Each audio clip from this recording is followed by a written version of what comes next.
मुसीबत के समय हर इंसान को करना चाहिए ये एक काम। आचार्य चाणक्य धन के महत्व को बताते हुए कहते हैं कि धन से ही व्यक्ति के अनेक कार्य पूरे होते हैं। परंतु परिवार की भद्र महिला, स्त्री अथवा पत्नी के जीवन सम्मान का प्रश्न आए तो धन की परवाह नहीं करना चाहिए। प्रत्येक व्यक्ति के जीवन में एक समय ऐसा जरूर आता है जब लगता है मानो समस्याओं की बाढ़ आ गई हो। ऐसे कठिन समय में व्यक्ति के पास केवल दो ही विकल्प होते हैं, या तो वह मुसीबत का सामना करे या भाग जाए। ऐसे में व्यक्ति पर निर्भर करता है कि वह उस मुसीबत का सामना किस प्रकार करता है। यदि वह चट्टान की तरह दृढ़ रहकर समस्या को अपना रास्ता बदल देने को विवश कर दे तो जीत उसकी होगी। वहीं अगर वह रेत की भांति बह जाए तो मुसीबत उसका पीछा नहीं छोड़ती। आगे आचार्य चाणक्य के अनुसार जानेंगे कि मुसीबत आने पर या उससे बचने के लिए व्यक्ति को क्या करना चाहिए। चाणक्य नीति में आचार्य चाणक्य कहते हैं कि मनुष्य को मुसीबत के समय के लिए धन का संचय करना चाहिए। साथ ही धन से अधिक रक्षा अपनी पत्नी की करनी चाहिए। परंतु खुद की रक्षा का प्रश्न आगे आने पर यदि धन और पत्नी का भी बलिदान करना पड़े तो उसे कर देना चाहिए। आचार्य चाणक्य कहते हैं कि मुसीबत या दुख आने पर ही धन मनुष्य के काम आता है। इसीलिए मुसीबत से बचने के लिए मनुष्य को धन की रक्षा करनी चाहिए। चाणक्य कहते हैं कि पत्नी धन से बढ़कर है, इसलिए उसकी रक्षा धन से पहले करना चाहिए। परंतु धन और पत्नी से पहले और इन दोनों से बढ़कर अपनी खुद की रक्षा करनी चाहिए। चाणक्य बताते हैं कि खुद की रक्षा होने पर मनुष्य अन्य सबकी रक्षा कर सकता है।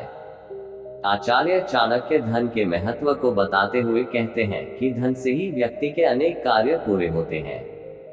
परंतु परिवार की भद्र महिला, स्त्री अथवा पत्नी के जीवन सम्मान का प्रश्न आए तो धन की परवाह नहीं करनी चाहिए। चाणक्य के मुताबिक परिवार की मान मर्यादा से ही व्यक्ति की भी मान मर्यादा जीवित रहती है। यदि वही चली गई तो व्यक्ति का धन संचय करना व्यर्थ है। इसके अलावा चाणक्य नीति में आचार्य चाणक्य कहते हैं कि मुसीबत के लिए धन की रक्षा करनी चाहिए, लेकिन धनवान को विपत्ति क्या करेगी। ऐसे में चाणक्य बताते हैं कि लक्ष्मी तो चंचल होती है, पता नहीं ये कब नष्ट हो जाए। फिर यदि ऐसा है तो बुरा समय आने पर सब कुछ नष्ट हो सकता है।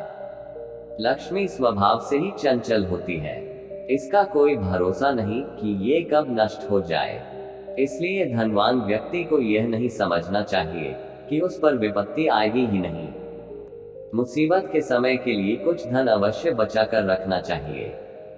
चाणक्य नीति लव के बारे में क्या कहती है जानिए। महान राजनीति और अर्थशास्त्री चाणक्य ने प्रेम के रिश्ते के बारे में कुछ ऐसी बात कही है जो आम धारणा से बिल्कुल अलग है। आचार्य चाणक्य इतिहास के एक महान विद्वान माने जाते हैं, जिनकी नीतियों ने चंद्रगुप्त जैसे एक बालक को भारत का सम्राट बना दिया था। साथ ही साथ वह एक कुशल राजनीतिज्ञ भी थे। चाणक्य ने मानव समाज के कल्याण के लिए कई महत्वपूर्ण बातें बताई हैं, जिनका अनुसरण करके आप अपने जीवन में सफलता हासिल कर सकते हैं। खासकर युवाओं में इनकी नीतियां काफी लोकप्रिय हैं। महान राजनीतिज्ञ और अर्थशास्त्री चाणक्य ने प्रेम के रिश्ते के बारे में कुछ ऐसी बात कही है जो आम धारणा से बिल्कुल अलग है। आइए जानते हैं प्रेम को लेकर चाणक्य ने किन बातों का किया है उल्लेख, जिससे प्रेम उसी से भय। चाणक्य नीति में आचार्य ने प्रेम के बारे में एक श्लोक, यस्य स्नेहो भयम तस्य स्नेहो दुखस्य भाजनम स्नेहमूलानि दुखानि तानि त्यक्त्वा वसता सुखम के माध्यम से लिखा है कि जिससे प्रेम होता है उसी से भय भी उत्पन्न होता है। इसीलिए प्रेम ही सारे दुखों का जड़ है। वह कहते हैं कि प्रेम के बंधन को तोड़कर सुखी जीवन बिताना चाहिए। जो प्यार करते हैं वही डरते भी हैं। उन्हें प्यार करने वाले अपनों को खोने का डर होता है।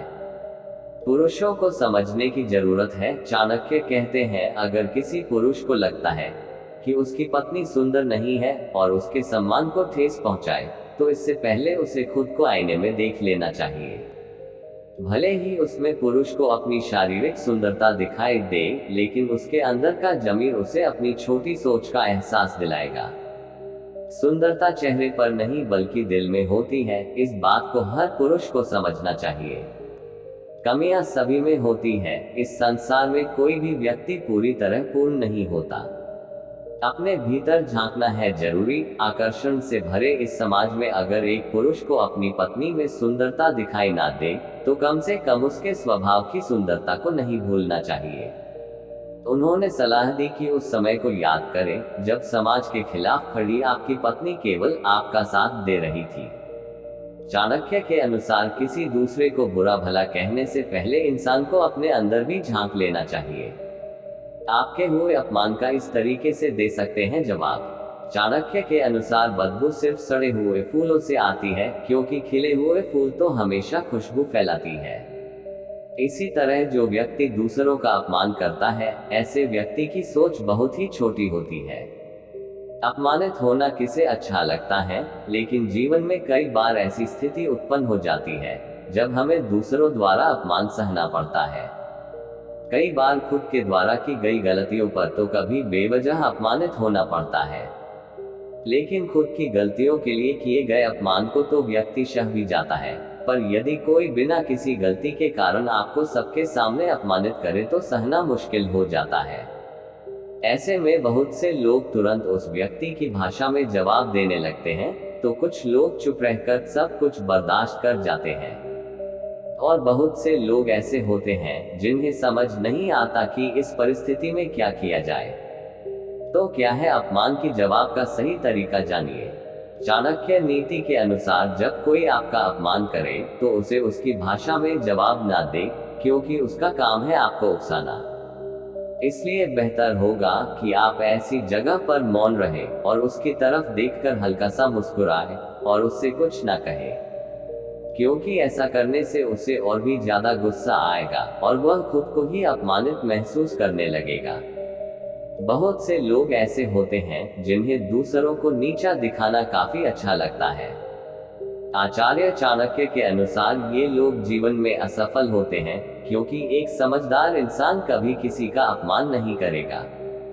बहुत से लोग होते हैं जिनके अनुसार सब कुछ सहन करना ही सबसे अच्छा तरीका होता है, लेकिन चाणक्य कहते हैं कि अगर कोई व्यक्ति अपमान करे तो उसे एक बार सहन करना समझदारी होता है। दूसरी बार हुए अपमान को सहन करना उस व्यक्ति के महान होने का परिचय देता है, लेकिन तीसरी बार अपमान को सहन करना उस इंसान की सबसे बड़ी मूर्खता होती है।